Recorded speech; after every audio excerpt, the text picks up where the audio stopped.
What tends to go wrong with Masters Dissertation?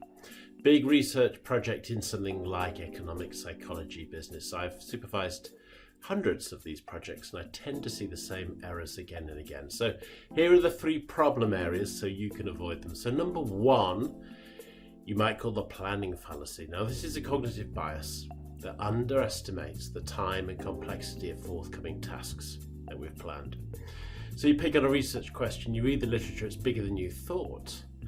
You settle on a question, a research which is okay, you then struggle to get the data you need to answer the question. The empirical research is harder than you thought. What do? Do you go back to the literature? Do you start again with another research question? These are complex things and they take time.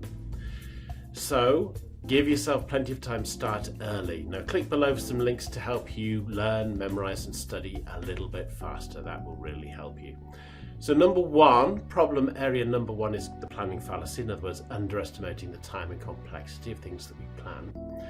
The second area might be messiness. In other words, people underestimate how messy research is.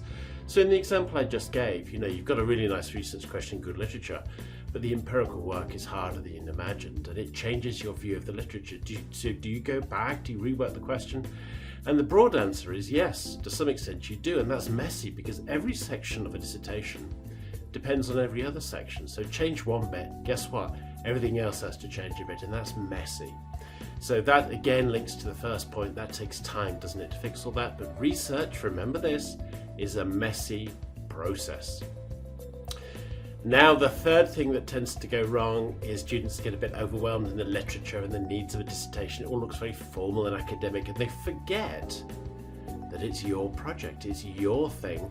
Scratch your own itch, go for a topic that you believe in, that you're interested in, and stick to your guns. There's always room for something new. So whatever you're interested in, do your best to pursue that. It'll make for better, more energizing, more vibrant and interesting work. So there it is, 3 tips to help you with a master's dissertation.